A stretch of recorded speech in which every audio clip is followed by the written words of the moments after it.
Welcome in, welcome back, welcome to the Stream of Unconsciousness, where the words are made up and the subject doesn't matter.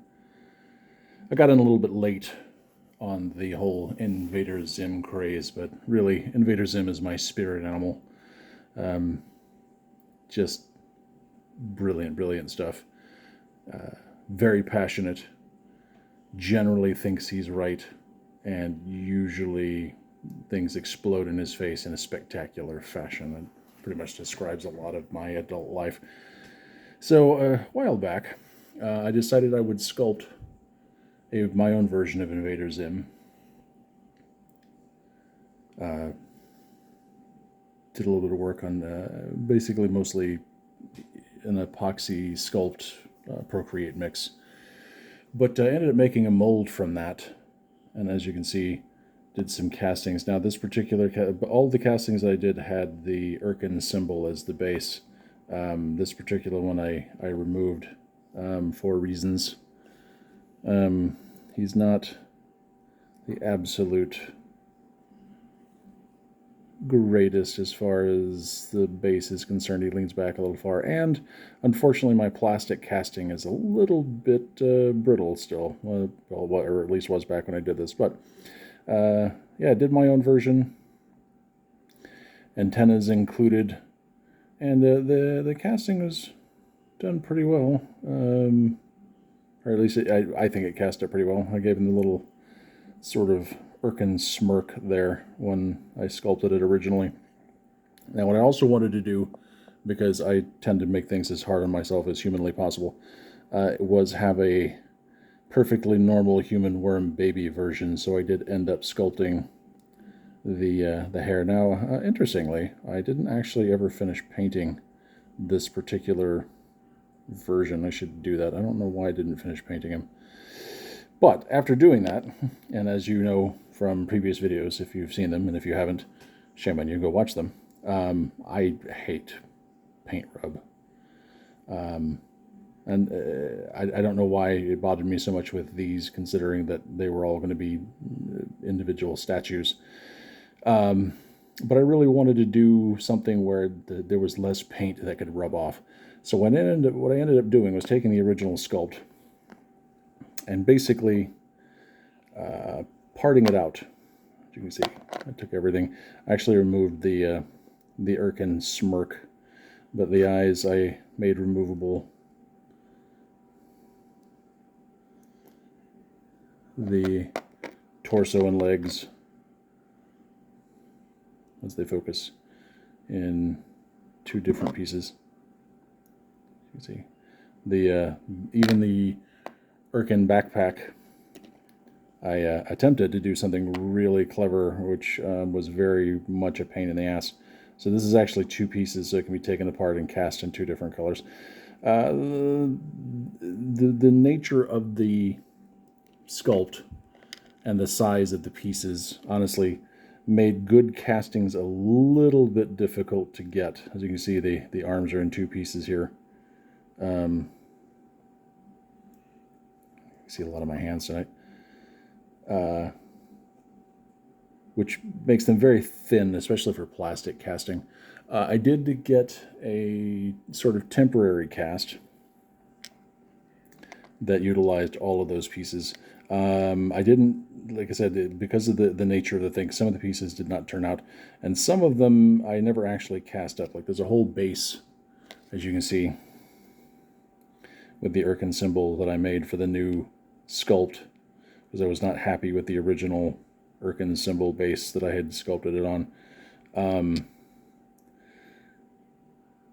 But yeah, the thinness of the parts made some of the casting in plastic very difficult.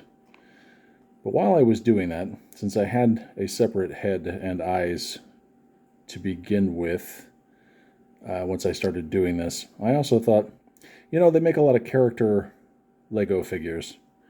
Wouldn't it be interesting if I made my own ZIM Lego character? So you can see him in all his Urkin glory. Basically, I ordered the parts for the body off of various sites like Brick Owl, that kind of thing. But the backpack, the collar, still not completely happy with the collar. the head, the eyes. Those are all cast in colored plastic and then glued together. Now, the interesting thing about the antenna, I did not have the antenna, I actually lost one, from the original sculpt to cast up. And what I actually ended up doing, because of the size of the casting and the size of the holes, I actually cut 2 teeth off of an old plastic unbreakable comb and then glued them in place and bent them directly for my nefarious purposes. So there you have it. This is actually an earlier version where he still has the Irken smirk. It's not glued down, it can actually be removed. Or it could have been, well, you know what, there we go. Can actually be removed, so it was an idea I had to make one or possibly more of those. And then eventually, you know, paint up the body. I am still looking for good ways to add decals to Lego bodies. There's a few methods out there, but I'm not sure which one I want to use. So there you have it. My feeble attempts at sculpting and casting up Invader ZIM. I still want to get the molds finished for this version and finish casting it up, because I think it has good potential. Obviously, I was a little bit off on the plastic color on this particular version. I did actually have a separate piece that I did not cast up for this particular one for the hair. Ignore the glue there. That's how I was making the mold, and also that tab there, so that I could have several different versions of this.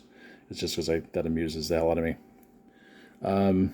Also, now that I've done this, people that did kind of enjoy what was going on here have requested and or suggested that I do a version of Gur as well. I haven't gotten around to that, but you know, it's still there's still time. I'm not haven't passed on yet. There's still time to get this done.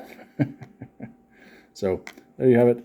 There's Invader ZIM in all his Irken glory, and we'll continue on with that. I'm actually working on a version. It's very early days for that. It's about 15 millimeters tall, just for giggles.